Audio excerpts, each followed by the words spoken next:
Howdy folks, I'm Ben Starr, the ultimate food geek. Welcome back to my kitchen. Today I have a super quick and incredibly delicious recipe for you. We are going to be baking sourdough chocolate chip cookies. And if that doesn't make you drool out both sides of your mouth, you better check your pulse.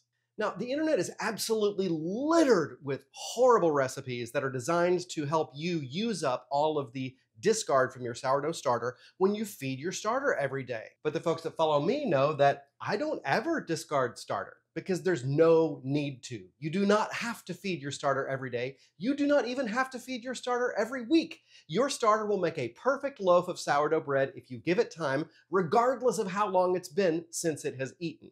So in my world, I absolutely never need to find a recipe to use up my sourdough discard because I don't have sourdough discard. So for me, I only use my precious sourdough starter when it actually improves a recipe. All these discard recipes that are just some desperate way of cramming sourdough starter into anything they possibly can because folks have sourdough starter coming out of their ears, I find a lot of them just really aren't particularly solid recipes. And my MO is better cooking through science and perfecting every single recipe to the most perfect version of itself that it can possibly be. Now, I tried several sourdough chocolate chip cookie recipes around the internet, and I found all of them to produce a sadly inferior cookie. One of the reasons for this is that sourdough starter is half water, and water is not a typical ingredient in a chocolate chip cookie recipe, is it? So instead of trying to modify or perfect somebody else's sourdough chocolate chip cookie recipe, I actually started with my own chocolate chip cookie recipe, which I consider to produce the perfect cookie for me. I know there are a lot of varying opinions on what chocolate chip cookies should be like, but for me, I like them relatively flat, super crisp on the outside, tender and chewy on the inside. And I reverse engineered it to incorporate sourdough starter. And guess what? The cookies taste even better. So in this case, adding sourdough starter to a recipe with intention creates a better final product. And I'm super excited to share this recipe with you guys today. Now, you will need a couple of bits of specialty equipment to produce these cookies. The first is a mixer, whether you've got a stand mixer or an electric hand mixer or even a manual hand mixer. Now, for those of you that do not have any type of mechanical mixer, you can execute this recipe with a spatula or a whisk or a wooden spoon, but you'll have better results if you'll spring for a few bucks for this. This is a Danish broodpisker, and it is a wonderful tool to incorporate batters and doughs manually. Now, for those of you that do have a stand mixer like this, I am about to change your life. So steady yourself.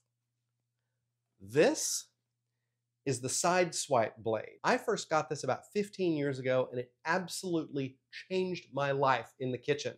I have not once reached for a spatula to scrape down the sides of my mixing bowl since I got this baby. Now, I'm not a spokesperson for this company. They have no idea who I am. I don't get commission if you buy one, but this is literally one of my favorite kitchen products that I have ever bought in my entire life, and I have gifted this thing more than any other thing in my entire life. So if that's not a commercial for this, I don't know what is. Now, I actually featured this in my cinnamon roll video last month, and the company completely sold out of all of their inventory. There was a big old rush.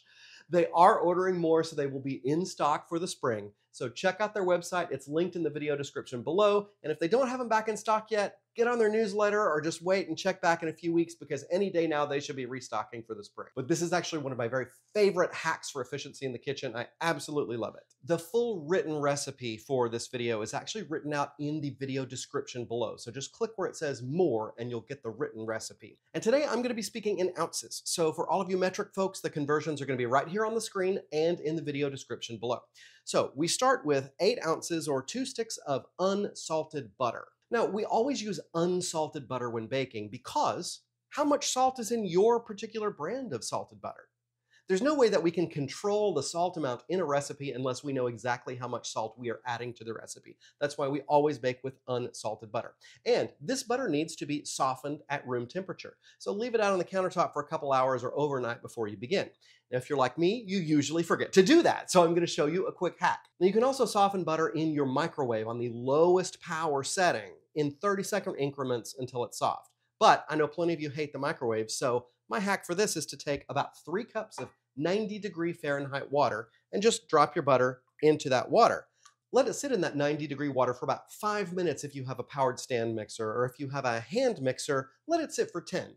That's still a lot faster than trying to get it to thaw at room temperature just by sitting there passively. Now, that 90-degree water is just warm enough to begin the softening process, but 2 sticks of butter and 3 cups of water rapidly cools the water down. But then we've got direct conduction of heat between the water that's surrounding the butter, and it softens a lot faster than if we've just got air moving around the butter. 5 to 10 minutes later, the butter is soft, and we just need to kind of dry it off a little bit before we open it up and put it into our bowl. This is so that we're not adding any extra water to our recipe beyond that which is in the sourdough starter. All right, now we get those unwrapped and right into our bowl. Now, the only other piece of specialty equipment that you must have in order to execute this recipe properly is a kitchen scale. Folks that watch my channel regularly know how vigorously I preach that a kitchen scale is absolutely necessary for baking, especially if you are a beginner. But with this particular recipe, it's absolutely crucial to know exactly how much flour we are adding to these cookies, because just a few tenths of an ounce in either direction makes a radical difference in the final texture of the cookie. And if I measure a cup of flour and you measure a cup of flour and your sister measures a cup of flour and your best friend measures a cup of flour, we are each going to have different amounts of flour in that cup. So it is critical that you use a kitchen scale to weigh your ingredients. If you want to get my favorite one, it's listed in the video description below. Any scale will do.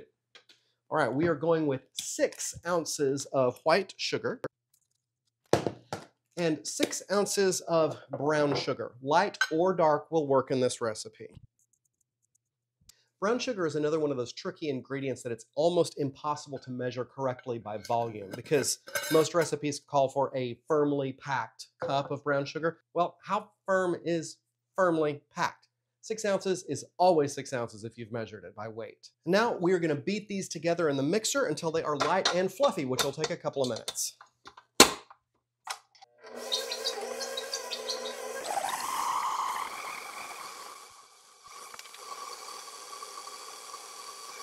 Now you can see here that things are well mixed together and homogeneous, but they're not quite fluffy yet, so we need to let it go just a little bit longer until it looks a little bit more aerated.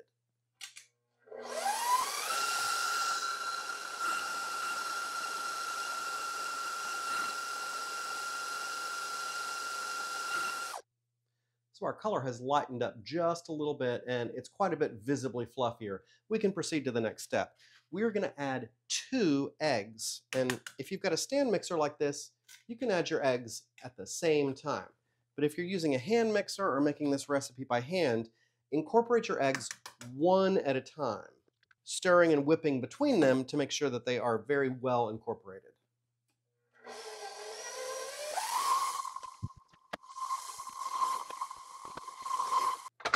Now it's time to add our sourdough starter. Now it's very important that your sourdough starter be at 100% hydration for this recipe. If you have no idea what hydration rate your starter is at, there's not really a way to tell until you get a failure on one of the recipes. This might as well be it, because cookies are pretty much edible regardless of what they turn out like, right?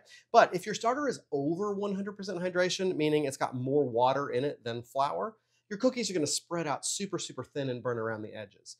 If your starter is lower than 100% hydration, which means it's got more flour than water in it, your cookies are going to be tall and cakey and a little bit dry.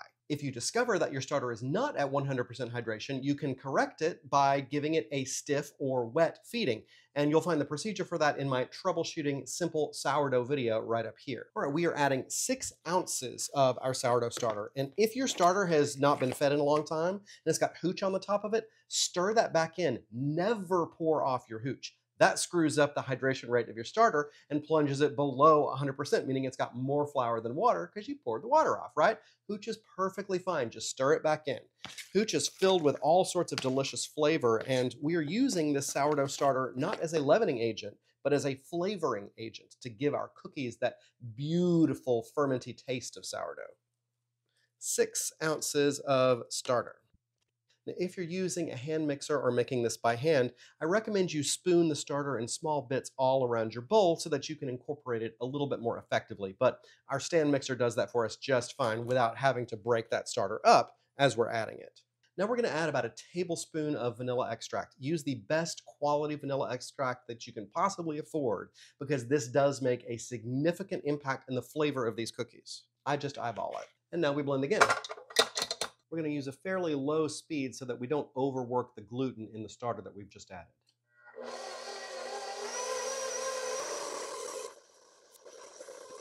Once that starter is evenly incorporated into the cookie dough, it's time for our dry ingredients.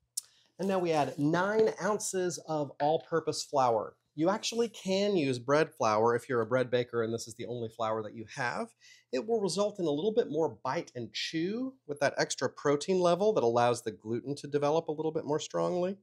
But all-purpose flour is ideal. Then we're going to add a teaspoon of baking powder, not baking soda. They are not interchangeable. And we're going to add a generous teaspoon of coarse salt, like kosher salt. If you have fine salt, you can add a generous half teaspoon. And normally for ingredients that can be measured in teaspoons or tablespoons, I prefer to measure those out with a measuring spoon rather than in ounces or grams. And that's just because if you go a little bit more, it's hard to like take it back out of the bowl, right? But for the salt, which is a very important flavor component in these cookies, the salt helps balance out the sweetness of the cookie and give a really nice, pleasant contrast. And because there are so many different salts on the market and they are all at different particle sizes and densities, a volumetric measurement for the salt is not in order here. So we are adding 3/10 of an ounce of salt. Regardless of what kind of salt you have, 3/10 of an ounce is the correct weight measurement for your salt. All right, now we are going to blend these just until all of the dry flour has disappeared. We really don't want to overwork the dough at this point because the resulting cookies will have too much gluten development, which means they will be a little bit tough when we're trying to chew them. Okay, I've stopped it here. We still have a little bit of flour on the outside of the batter, but that's going to get fully incorporated once we add our chocolate chips. I like to use a variety of different chips in my chocolate chip cookies. My favorite mixture is bittersweet, semi-sweet, white chocolate, and peanut butter chips for my chocolate chip cookies. You can, of course, do any mixture or even just a single type of chocolate chip. And I'm also going to be honest, I don't measure these. What I do is I add the amount that feels appropriate, and then I add a little bit more because you can really never have enough chocolate chips in your chocolate chip cookies. A typical bag is around 1.5 cups of chips. I typically aim for 2 to 2.5 cups of chips, but that's one of the reasons my chocolate chip cookies are so delicious. And if you've got access to real good quality baking chocolate, they usually come in larger chips like this or even blocks. Just coarsely chop those and put those into the cookie. I find when people comment on my chocolate chip cookies most often, the things that surprise them, other than the fact that they have a perfect texture and balance of sweetness to salinity, is that they occasionally run into giant pockets of chocolate. And that's when I use this really good baking chocolate, and it results in slightly larger pockets of chocolate inside your chocolate chip cookie. Also, the Ghirardelli brand, which you can find at pretty much any grocery store in the world, they manufacture their chocolate chips a little bit wider than the typical chocolate chip that's made by the majority of the industry. So that also gives you that nice big pocket of chocolate effect. That is a lot of chocolate chips. And now we're going to blend these just until the chips are evenly mixed throughout the dough on the lowest speed.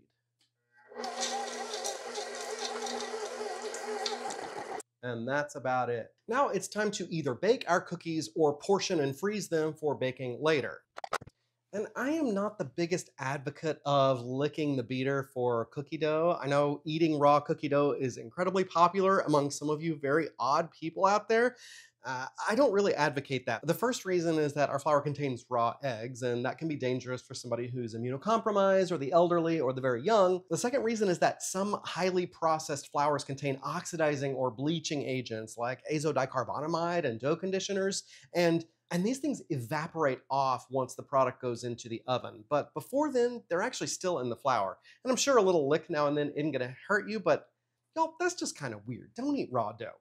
That's not proper. Now, I have a pan prepared for baking immediately, and I really like to line mine with these pre-cut parchment sheets. Folks, This is a lifesaver, these pre-cut sheets. Not only are they cheaper than the parchment you get in the grocery store, but nobody in the history of human civilization has been able to tear a sheet of parchment perfectly evenly from one end to the other. So I'll link to these in the video description. I absolutely love these. I only have to buy them like once a year, and it is a big chunk of money up front, but it's gonna last you forever, and it is definitely cheaper per square foot than the parchment you get at the grocery store. Huge time saver. I love them. You can also bake on a silpat, or you can grease your baking sheet. Now, I am going to portion these in 1 tablespoon sized cookies. And to do that easily, I use a 1/2 fluid ounce or 1 tablespoon ice cream scoop. Makes it super easy and fast. But you can also scoop using a tablespoon. Now, of course, this recipe is absolutely fine for baking larger cookies, sheet cookies, anything like that, but you're gonna need to experiment a little bit with your oven and your cooking vessel to find out what the right baking time and temperature is for whatever shape you are wanting to make these. These are gonna bake on the center rack of a preheated 350-degree oven for 12 minutes, rotating halfway through. Now, I'm actually baking these in my tiny top oven, which is perfect for cookies because it preheats just like that. I have to lower my baking temperature, though, for a small oven. I bake these at 345 in my top oven. But if you have a regularly sized oven, the center rack of a 350-degree oven for 12 minutes is perfect. And after 6 minutes, you rotate.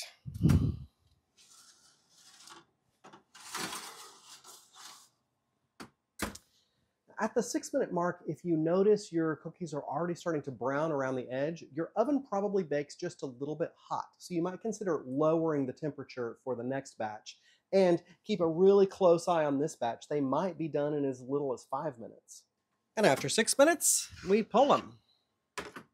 Now, they are crazy hot and far too delicate to even try to pick up right now. So give them a few minutes to settle down. Otherwise, you're going to need a fire extinguisher for your mouth hole. Now, I keep frozen cookie batter in my freezer at all times so that I can churn out perfect homemade cookies with basically a moment's notice at any given time. So to do that, you just need to portion them out, and they can go right next to each other on a smaller tray, one that will fit in your freezer. Then freeze these solid, keep them in a Ziploc bag, and they can go straight into the 350-degree oven. 6 minutes on the first baking interval, rotate the pan, and then you may need to wait 7 or up to 8 minutes for them to be perfectly done during the second cooking interval. You'll know they're done when they're nice and golden brown around the outside and have a little bit of browning on top, but not too much. Now, if your cookies end up looking like this means that your sourdough starter is over 100% hydration, so you ended up with too much water in your recipe.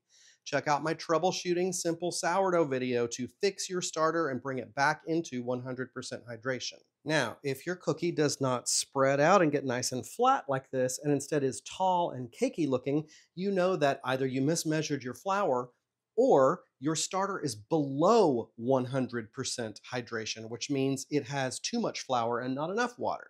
So you can correct your starter by adding a little bit more water than flour on your next feeding. And now it's time for a taste test.